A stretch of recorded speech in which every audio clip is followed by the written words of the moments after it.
அம்மா லீவ் விட்டதுலேருந்து நீங்கள் எங்கேயுமே கூட்டிகிட்டு போகல, எதுவுமே வாங்கி தரலன்ட்டு அழுது அழுது என்னை கூட்டிகிட்டு போனான். சாட் ஃபுட் ஐட்டம்ஸ் கடைக்கு நம்ம பெரம்பூரில் இருக்கிற ஒரு ஷாப்புக்கு தான் நாங்கள் போனோம். அங்கே பார்த்தீங்கன்னா எனக்கு போனோன்னே சிக்கன் பீஸா தான் வேணும் அப்படின்னு கேட்டா.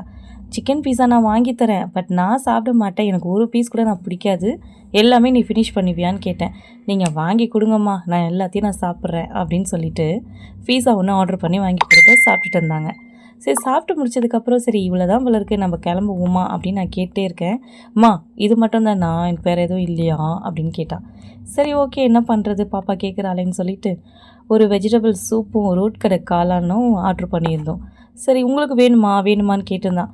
நான் என்ன பண்ணேன், எனக்கு சூப் மட்டும் கொஞ்சம் கொடுமா அப்படின்னு சொல்லிட்டு நான் சூப் மட்டும் சாப்பிட்டேன். பார்த்தீங்கன்னா ரோட் சைடு காளான் வந்து சூப்பராக இருக்குமா, எனக்கு இது ரெண்டுமே பிடிச்சிருக்குன்னு. சரி இதை முடிச்சு சீக்கிரம் கிளம்புடி, டைம் ஆகுது அப்படின்னு நான் சொல்லிகிட்டே இருக்கேன்.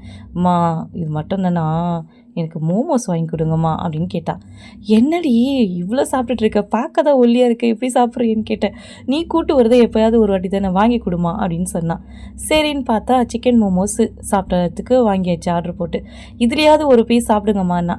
சரி ஒரே ஒரு பீஸ் மட்டும் கொடு, எப்படி இருக்குன்னு பார்க்கலாம். நான் ஒரு பீஸ் மட்டும் தான் சாப்பிட்டேன், நல்லா இருந்துச்சு. லாஸ்ட்டாக எனக்கு மட்டும் ஒரு ஹார்லிக்ஸ் வாங்கி குடிச்சிட்டு நாங்கள் கிளம்பிட்டோம்.